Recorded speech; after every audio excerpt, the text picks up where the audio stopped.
Ya, terima kasih. Sekarang saya bersama dengan Bapak Indra Agung Santoso selaku Country Manager dari Dextran Indonesia. Betul, Pak. Terima kasih Pak Indra sudah kami berkenan diundang di kantor Bapak. Menarik Pak terkait profil dari Dextran ini. Tapi sebelum jauh tentang Dextran Pak, ini tentu kan dibawa dari Dextran Group gitu. Mungkin bisa sekilas profil dari Dextran Group atau masternya seperti apa? Oh ya, sebelumnya terima kasih Mas Abdul udah datang ke kantor kami juga. Sekilas tentang Dextran Worldwide Group. Dextran Worldwide Group tahun ini memasuki usianya yang ke-20 tahun. Kami adalah Asia-based freight forwarder dengan pusat kami ada di Singapura.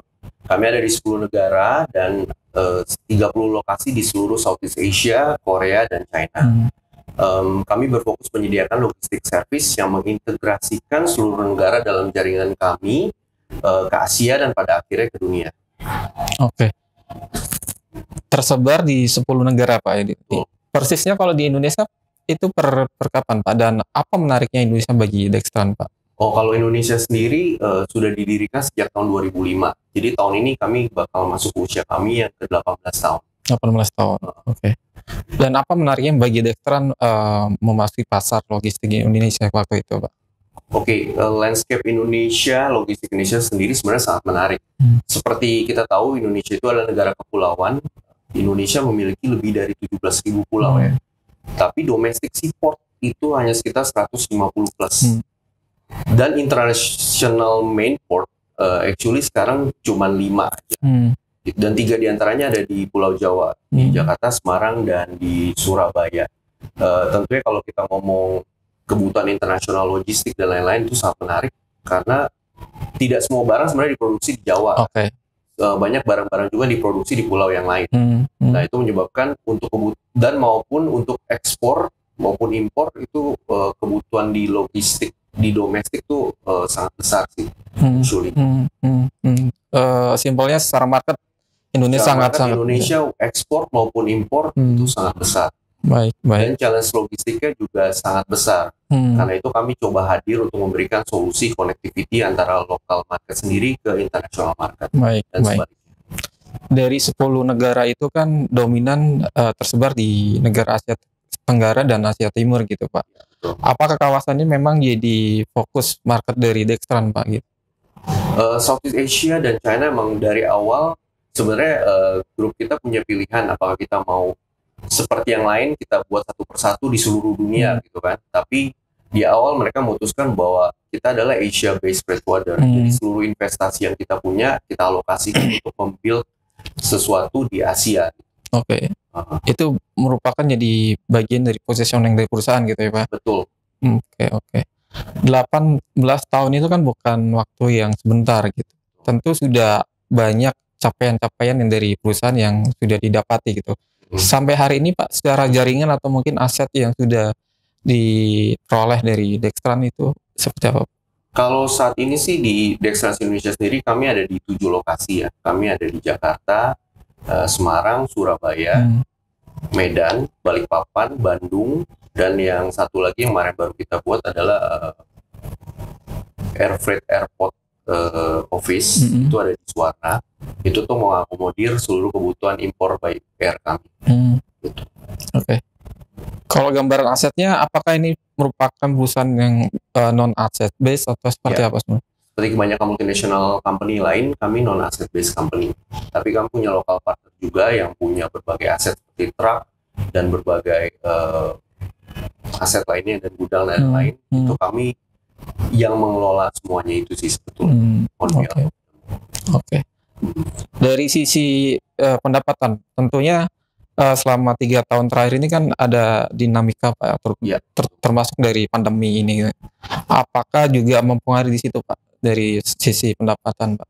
Tentunya sangat signifikan sih. Selama 2-3 tahun terakhir ini sebenarnya perkembangan perusahaan itu sangat signifikan sih. Kalau angka pendapatannya kami tidak bisa disclose, tapi pertumbuhannya itu mungkin 35% bahkan sampai lebih dari 50% per tahun untuk revenue-nya sendiri. Rata-ratanya segitu Pak? Ya.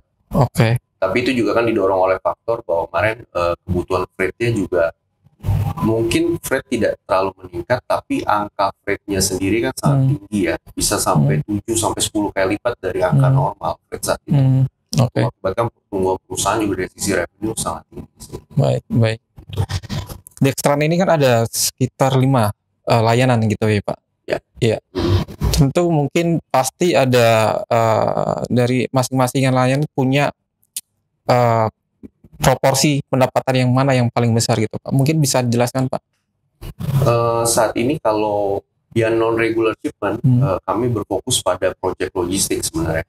Jadi semua uniknya Dextrans Indonesia sebenarnya kami mencoba menghubungkan antara kebutuhan lokal Indonesia, which is yang kayak tadi pulau-pulau dan seluruh daerah di Indonesia, itu kami coba hubungkan untuk servis layanan intra Indonesia sendiri, dan untuk ekspor keluar juga maupun impor keluar. Jadi kalau secara project itu sangat menarik karena kebanyakan freight forwarder tuh mereka kalau multinasional ya, mereka hanya handle sampai ke main port aja. Mereka tidak punya layanan untuk yang mengintegrasikan antar seluruh Indonesia sampai ke internasional maupun sebaliknya kan.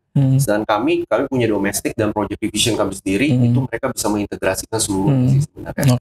Jadi kalau secara proporsi pendapatan non regular, project logistik itu mungkin sekitar 30% sampai 40% tergantung seasonnya. Tapi kalau untuk regular 60% ekspor, 40% impor sih kalau saat ini. Seperti itu. Artinya dari 5 itu yang mungkin yang top ada 2 itu ya Pak? Ya, project logistik sih sebenarnya. Project logistik, oke. Dari 5 layanan itu yang menjadi core atau industri yang menjadi fokus itu kan ada 4 ya Pak? Di Dextran ini. Masing-masing industri ini mana yang mungkin dari Dextran yang paling stabil untuk berkontribusi secara pendapatan Pak? Sebenarnya uniknya itu buat Indonesia pada khususnya sebenarnya. Kami tidak memfokuskan salah satu industri karena Indonesia sendiri itu kebutuhan dan potensi market Indonesia itu sangat besar. Jadi kami tidak tergantung karena Indonesia punya semuanya kan. Mining dia punya, oil and gas dia punya, yang produsen yang besar-besar juga punya, hasil alam mereka punya, kebutuhan impor juga besar untuk mendrive semuanya itu kan pertumbuhan ekonomi. Jadi kami mencoba hadirnya kami itu sebenarnya kami mengconnect yang tadi yang lokal Indonesia, Indonesia keluar dan sebaliknya, despite all the industry-nya. Seperti itu. Melihat kalau dari industri mining ini selama 2 tahun terakhir kan lagi seksi-seksinya Pak. Terutama mungkin di komoditas batubara atau mungkin nikel ya Pak? Nikel. Kami kemarin baru handle juga tahun lalu kita masukin sekitar 40-60 dump truck ke Kendari. Melalui Kendari tapi ke site-nya lagi sih sekarang. Itu pakai break bulk vessel. Dan berbagai project yang ke timur Indonesia juga kami handle juga. Jadi sangat menarik sekarang sebenarnya pertumbuhan sejak Jokowi ya, pertumbuhan ke East Indonesia tuh sangat menarik. Dan gak banyak orang yang bisa menghubungkan dari luar ke non-international main port. Gambaran untuk mining sendiri Pak, secara pertumbuhan di Dextran seperti apa Pak? Kalau memang menurut Dextran ini sangat-sangat seksi gitu Pak. Mining kemarin mungkin dari proporsi tadi 30% sampai 40% dari project logistik, mining sekitar 30% dari semuanya itu. Sebenarnya bukan mining aja, mining energi lah ya. Sampai hari masih prospek ya untuk mining Pak? Masih sangat prospek. Sampai prediksi dari Dextran sampai kapan? Mungkin sampai tahun-tahun mendatang juga masih sangat seksi. Sampai 10 tahun? 10 tahun juga masih sangat. Terutama kan untuk ya kayak kita tahu kan Indonesia terus kayak kemarin nikel lah ya yang sekarang lagi coba yang lagi naik lah gitu kan. Tapi Indonesia bukan cuma punya nikel, punya yang lain kan. Nah itu dia gitu. Jadi walaupun nikel nanti turun dan lain, tapi masih ada produk-produk Indonesia lain yang masih sangat kuat. Batu bara juga masih keep running well juga kan. Walaupun dari 4 industri tadi yang disampaikan Pak Indra itu punya opportunity masing-masing gitu, pasti kan ada challenge atau tantangan tersendiri. Apa Pak? Challenge-nya buat Indonesia tetap connectivity-nya, reliability dan connectivity actually. Jadi gimana cara kita mengconnect antara yang tadi ya kebutuhan lokal di masing-masing daerah dengan internasional kan. Masalahnya untuk bahkan sampai kita sendiri ya, kalau kita mau masuk ke yang sektor domestik itu sendiri, untuk pengiriman di site, terutama yang di site yang di dalamnya ya, gitu ya, itu sangat benar-benar challenging kan, seperti kamu tahu infrastrukturnya seperti apa, dan kadang banyak challenges lain lah ya, dan itu menyebabkan tidak banyak orang yang masuk ke sektor itu. Banyak kan yang handle untuk sektor itu adalah perusahaan-perusahaan domestik atau lokal freight forwarder. Tapi lokal freight forwarder di mata dunia atau di mata agent dan stakeholdernya itu sebenarnya mereka merasa kurang reliable gitu. Karena banyak kan lokal freight forwarder sometimes ya mereka email masih Yahoo atau Gmail, mereka nggak punya website. Mereka bisa kirim barang benar bisa, tapi kurang reliable lah, kutip gitu ya. Sedangkan kita hadir untuk menjembatani itu semua. Kita berpartner sama beberapa agent juga lokal, tapi secara di dunia mereka lihatnya kan kita secara company, bahwa kita yang memastikan bahwa agent yang kita pakai atau siapapun logistik provider secara domestik kita pakai itu fully reliable dan under our responsibility. Seperti itu sih. Baik. Tadi disampaikan juga selama pemerintahan Presiden Jokowi ini kan infrastruktur ya, khususnya proyek konstruksi itu kan sangat masif gitu ya, dan itu menjadi juga target market atau industri yang disasar dari Dextran. Apakah Dextran juga kecipratan Pak di sektor-sektor industri ini? Iya tentunya, karena kita kan menghandle berbagai industri dan infrastruktur juga salah satu yang sangat menarik. Oleh karena itu makanya kemarin kan bulan Desember kita baru buka kantor kita di Balikpapan. Dan ada ibu kota baru dan lain-lain. Sebenarnya kita mau lebih fokus lagi untuk mining, juga untuk mensupport kebutuhan buat ibu kota baru tersebut. Seperti itu sih. Dari proyek pemerintah yang ada yang selama ini Dextran pernah terlibat apa aja Pak, mungkin portofolionya seperti apa? Lebih ke apa, proyek infrastruktur untuk di jalan kah, di pelabuhan atau seperti apa Pak? Pelabuhan ada, di jalan juga ada. Oke. Tapi sektor energi juga kami sangat terlibat sih. Sampai dengan mungkin 2024 ini kan proyek dari pemerintah kan masih tetap jalan gitu Pak. Itu apakah juga masih menjanjikan Pak dari bagi Dextran? Masih sangat menjanjikan. Karena seperti kalian tahu kan tadi kan saya juga udah mention sebenarnya tahun lalu atau 2 tahun lalu 3 tahun ini semuanya di drive oleh pertumbuhan nilai freight kan. Tapi tahun-tahun ini udah mulai normal kembali, nilai freight kembali turun ke angka yang normalnya gitu ya. Mungkin belum fully normal tapi sudah mengarah ke normal. Sedangkan kebutuhan intra Indonesia sebenarnya juga sangat besar gitu. Jadi sekalipun kita nggak mengandalkan pertumbuhan dari internasional, untuk kebutuhan lokal sendiri itu masih sangat besar untuk logistik provider yang bisa handle pengiriman di lokal Indonesia itu sendiri. Apalagi ditambah nggak semua barang diproduksi di lokal kan, kadang mereka harus impor dari luar tapi kirimnya ke site. Nah itulah, jadi kebutuhan jalan, untuk kebutuhan infrastruktur itu semua saya percaya nggak semua didominasi oleh di source di lokal aja, tapi juga internasional. Oke. Kembali terkait pandemi yang 2 tahun sempat melanda Indonesia, tentunya juga cukup berdampak kan Pak dari sisi bisnis Dextran. Apa yang Dextran alami waktu itu? Jadi di awalnya sih terus terang ya berat juga ya, karena di awalnya seperti kita tahu ya pas pandemi kita nggak tahu harus kemana nih, bakal seperti apa gitu. Tapi seiring perjalanan kemarin kami melihat actually pandemi itu salah satu kesempatan kami untuk bertumbuh. Saat orang lain ragu, saat orang lain nggak mau masuk di industri ini, dan saat mereka kesulitan, kita malah menginvest banyak hal untuk pertumbuhan di Indonesia sendiri gitu. Dari headcount kita sendiri sekarang untuk people asset kita udah 2 kali lipat dari sebelumnya dari 2 tahun, hanya dalam 2 tahun ini. Sekarang orang kami udah lebih dari 50 orang. Sebelumnya 20-an sekian gitu. Justru dari secara tim lebih kuat lagi tuh ya? Lebih kuat lagi, karena disitulah saat orang lain nggak mau invest, ya kami memutuskan buat ini waktunya untuk invest gitu. Baik. Dan salah satu dampak dari pandemi kan banyak merubah kultur atau bisnis model atau bisnis proses. Apakah dari Dextran juga mengalami hal yang sama Pak? Sama sih. Kalau in the past mungkin kami sih nggak terlalu manual ya, kami punya sistem sendiri, platform sendiri. Tapi tambah tahun kesini sebenarnya platform tersebut udah semakin lebih ready ya Maksudnya untuk mengakomodir semua kebutuhan. Bahkan ada waktu yang kemarin ada beberapa kali kita harus off benar-benar satu kantor karena ada yang kena COVID dan lain-lain. Tapi kalau sekarang sih terus terang semuanya udah lebih kayak WFH ready juga. Jadi in case something happen dan seperti apa, kami juga sudah siap gitu. Karena kami udah menginvestasikan banyak hal juga untuk platform kami sendiri tersebut. Oke.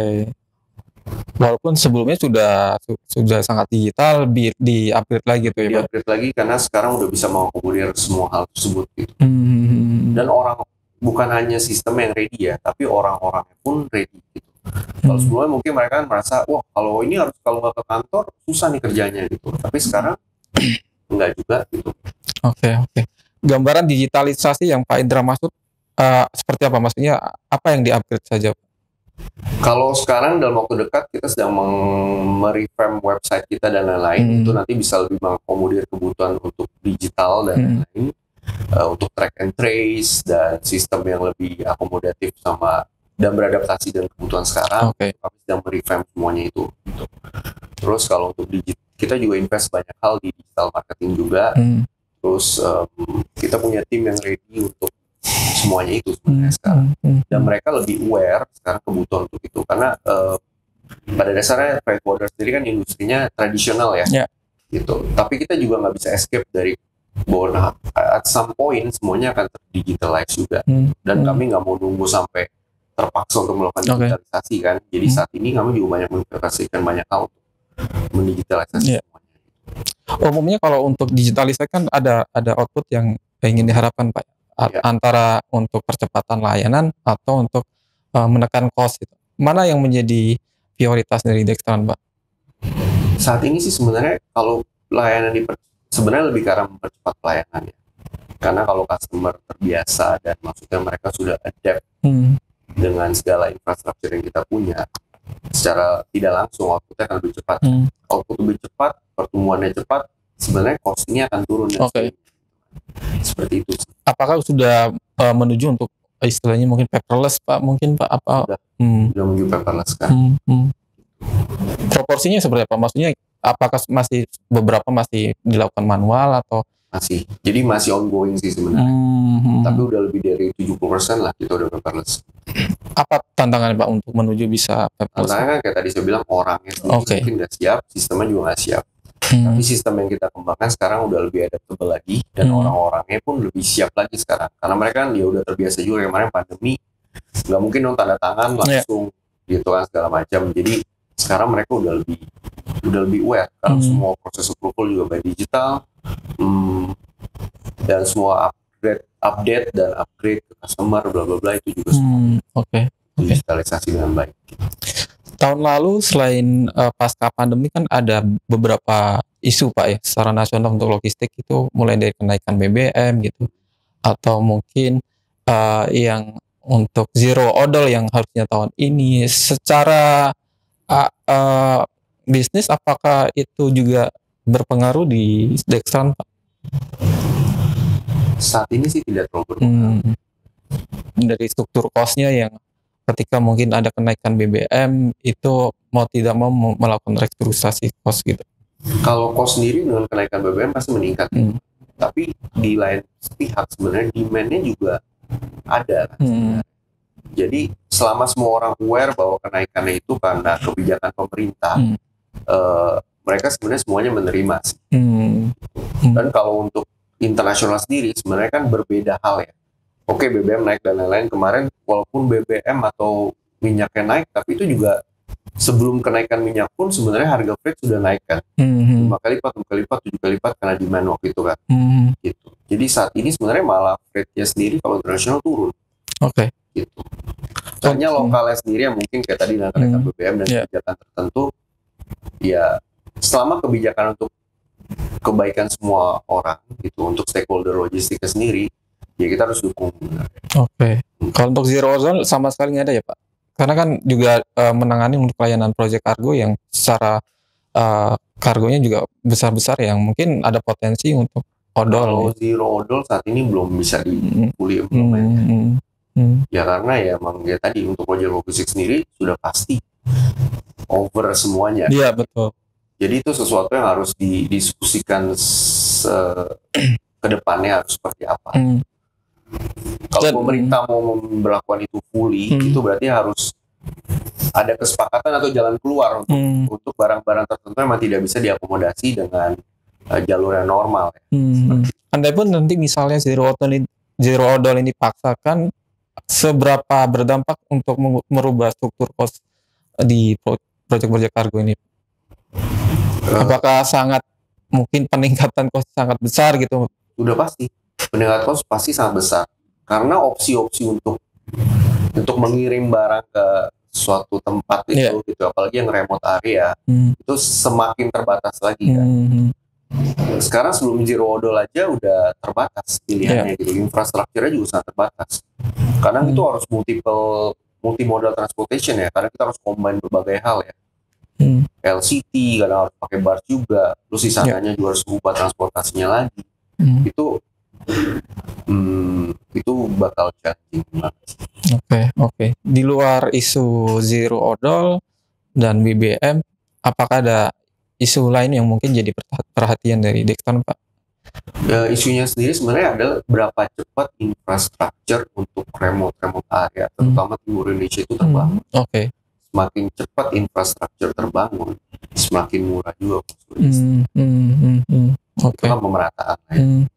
Artinya dengan mungkin nantinya di infrastruktur jalan tol yang tersambung mungkin sampai Banyuwangi atau mungkin Sumatera itu udah sampai nyambung ke Aceh, itu sangat berdampak ya, Pak. Itu pasti turun semuanya, dan transit time semuanya kan lebih terkontrol, lebih cepat dan manageable lah ya. Kalau melalui jalur normal kan seperti kita tahu ya, terms of reliability kan, reliable dari sisi vendornya, reliable dari sisi timeline-nya juga. Kalau timeline-nya nggak reliable, ya udah pasti kan susah untuk ukur ya. Tapi reliability timeline juga sulit karena infrastrukturnya is not there gitu. Jadi emang harus dikembangkan sih lebih lagi. Semakin infrastruktur terbangun, semakin murah juga cost logistik, dan semakin rata juga ekonominya. Kemarin kita lihat kan sebenarnya banyak ekspor dari daerah-daerah. Cuman daerah-daerah itu tetap sekarang kayak saya bilang tadi harus melalui international airport yang hanya 5. Karena mereka bisa langsung, tapi untuk carrier yang bisa accommodate output solution dari daerah tersebut aja itu juga terbatas banget kan. Seperti itu. Semakin dia rata, semakin gampang buat ngirim barangnya dan semakin gampang menerima barang. Which is kan cost pasti turun. Barang kita juga, produk kita bisa diekspor dengan lebih baik. Andai kan nanti semua sudah terkoneksi, Pak, maksudnya Trans Jawa sudah terkoneksi dari Banten sampai Banyuwangi, terus yang Sumatera dari Lampung sampai ke Aceh, apakah dari Dextran ada rencana untuk melakukan expand? Iya, kita akan expand terus sih sebenarnya. Jadi yang kita mau lakukan dalam 2-3 tahun sampai 5 tahun mendatang sebenarnya adalah creating the dots ya. Jadi kita tahu titik-titik Dextrans yang kita punya, yang kita bisa mewakili Dextrans di berbagai daerah Indonesia, dan kita akan connect semuanya itu untuk ke arah kirim ke Asia atau ke dunia, dan dari internasional kirim ke kita juga, didistribute di dots-dots itu gitu. Ya, tadi Sumatera kita sekarang baru punya Belawan, baru punya Medan ya. Nanti mungkin ke depan nih kita lagi sedang membuka di Palembang, di Batam, dan Lampung juga kita lagi lihat juga. Jadi kita mau cover East dan West Indonesia. Bisa dikatakan kalau Dextran ini kan dari sisi positioning kan menasbihkan diri sebagai integrated solution provider gitu. Itu apakah yang dimaksud mungkin perusahaan multimodal atau seperti apa? Sudah pasti multimodal. Kan Indonesia tidak semuanya ya, maksudnya yang berhubungan dengan domestic distribution biasa dilakukan oleh perusahaan lokal domestik kan. Ada logistik dari domestic provider lah ya, perusahaan lokal di Indonesia. Sedangkan dari multinasional kelebihannya, terutama kita kan yang berfokus di Asia. Sebenarnya kita berfokus di Asia tuh nggak cuma meningkatkan connectivity di Indonesia doang gitu, tapi kita juga meningkatkan connectivity di Filipina juga, di Malaysia juga, Vietnam dan berbagai daerah. Karena kebutuhan mereka kurang lebih sebenarnya sama. Nggak banyak multinasional yang mau fokus untuk mengconnect yang tadi kebutuhan lokal market mereka sendiri ke internasional. Oke. Biasa mereka hanya ya tadi saya bilang hanya stop aja di main port aja. Mereka nggak akan mau tahu gitu maksudnya distribusi Indonesia seperti apa. Tapi kita benar-benar mau fokus buat connecting all the dots di daerah-daerah tersebut sampai ke internasional dan sebagainya. Oke. Ketika nanti mungkin infrastruktur di jalan tol sudah tersambung Pak, terkoneksi gitu. Tentu juga ada penunjang dari sisi pelabuhan gitu. Kalau dari Dextran sendiri, apakah ada masukan dari untuk infrastruktur pelabuhan ini seperti apa harusnya gitu? Karena kan secara operator sendiri kan dari 2021 kan sudah merger nih Pelindo gitu. Tentunya itu kan pasti akan dari sisi layanan, dari sisi cost akan lebih seragam gitu Pak. Mungkin lebih perusahaan untuk memudahkan untuk kontrol gitu. Apakah dari Dextran ada masukan? Iya, masukan sebenarnya lebih ke arah walaupun pelabuhannya terbangun, nanti adalah gimana caranya pemerintah bisa mengakomodir seluruh carrier yang ada gitu kan, untuk sama-sama kita nge-build untuk masukin kapal mereka, armada mereka ke port-port tersebut gitu. Karena tanpa mereka masuk ke port tersebut, sebenarnya kan ujungnya harus melalui yang lain lagi kan. Seperti itu sih. Tapi dengan terbangunnya seaport ya, walaupun kayak tadi kan saya bilang kan total 17.000 pulau. Domestic port tuh 150 plus lah ya. Mungkin di bawah 200 lah saat ini. Kamu bayangin tapi pulaunya 17.000. Kalau kayak ada yang main island, ada yang kecil juga lah ya. Tapi masih sangat timpang ya. Apalagi kalau kita lihat Indonesia East gitu ya. Berapa domestic portnya gitu. Mungkin West jauh lebih banyak ya. Tapi kalau East seperti itu sih. Tapi semakin banyak portnya, semakin integrated, nah itu semakin baik. Apalagi kalau port tersebut menunjang pengiriman internasional juga. Berarti pasarnya akan jauh besar lagi dan cost-nya akan lebih turun lagi. Oke. Sebelum akhirnya Pelindo merger itu yang jadi selalu jadi isu itu kan tidak terjadinya cost yang seragam antara tiap pelabuhan ya Pak. Betul. Misalnya antara Priuk dengan Perak tidak seragam gitu. Setelah mungkin merger ini apakah sudah perubahan Pak? Sudah pasti dia mengalami perubahan ke arah lebih baik. Semuanya mengarah lebih baik sih sebetulnya. Cuman tinggal ya dipercepat aja dan tidak dibatasi hanya cuman beberapa port aja gitu. Apakah benar terintegrasi semuanya? Itu yang paling penting sih pertanyaannya. Karena kalau kita ngomong Perak ya sudah pasti dia akan mengikuti. Kalau kita ngomong yang lebih output lagi, kontrol Pelindo harus benar-benar mereka bisa semuanya bisa integrate dengan baik. Artinya dari tracknya sudah benar ya Pak? Dengan merger ini tentunya ya output yang diharapkan secara layanan, secara cost harusnya lebih seragam gitu. Betul. Oke. Pak di Dextran ini kan punya yang namanya customer relationship management, ada 3 komponen yang saya tahu. Apa yang ingin dicapai dari 3 CRM ini Pak? CRM itu sebenarnya fungsinya itu memastikan bahwa semua customer terlayani dengan baik. Kami berfokus pada service excellence. Jadi kami pastiin semua customer kami itu nggak cuma customer lokal kan, ada agent, ada internal customer juga, semuanya tuh terlayani dengan baik. Itu sih fokus dari CRM kami. Dan itu selalu dimonitoring ya Pak? Monitor, fully monitor untuk hal tersebut. Tapi ya mungkin masih belum sempurna ya. Karena kan kami juga membuild ini semua dengan cepat gitu kan. Jadi kami terus ngembangin segala sesuatunya dengan lebih baik sih. Dan bagian untuk modal untuk semakin improve ke depan ya Pak. Betul. Baik terakhir Pak. Dari Dextran untuk tahun ini apa yang akan dikerjakan Pak? Dan mungkin ke depan atau 5 tahun ke depan apa yang akan dikerjakan? Ya untuk 3 tahun sampai 5 tahun ke depan itu yang kami fokus ya tadi, kami fokus untuk membuild titik-titik baru dari Dextran itu sendiri di seluruh Indonesia gitu, terutama di east part of Indonesia. Kalau west itu lebih banyak udah fully hampir tercover lah ya, gitu ya. Tapi kalau east part ya itu harus kita pikirin bareng-bareng. Seperti itu sih. Kami akan fokus mengintegrasikan semuanya secara lokal untuk ke internasional gitu. Baik. Paling terakhir mungkin Pak closing statement, tentunya setelah pasca pandemi ini kan masih banyak pesimisme dari pelaku logistik, apalagi awal tahun ini kan ada isu ancaman resesi dan sebagainya. Dari si Dextran sendiri optimismenya seperti apa untuk menatap logistik ke depan? logistik sudah pasti akan tetap ada Iya. gitu. Karena logistik sendiri itu salah satu industri yang paling tua di dunia Iya. gitu kan. Jadi kalau kita lihat sebagai kalau untuk optimisme sudah pasti optimis karena logistik itu bukan sesuatu yang bisa kita tinggalin. Iya. Tapi itu sesuatu yang harus kita maksimalkan sebenarnya untuk arah yang lebih baik. Bisa tadi dengan digitalisasi, dengan sistem yang lebih terintegrasi. Kalau semuanya mengarah ke yang lebih baik, ya kita pasti juga secara industri jauh lebih baik. Seperti itu sih. Jadi nggak perlu pesimis, ya kita harus optimis justru di saat seperti itu. Termasuk ancaman resesi masih belum terasa ya sampai hari ini, Pak? Terasanya sudah pasti kan karena kayak tadi nilai Fed turun. Satu-satu penyebab nilai Fed turun adalah permintaannya turun. Gitu kan. Tapi again, untuk Indonesia sendiri karena pasarnya besar, potensinya masih sangat besar. Jadi Southeast Asia di tahun-tahun ini nggak akan terlalu terdampak. Nggak seperti di West ya, di Barat.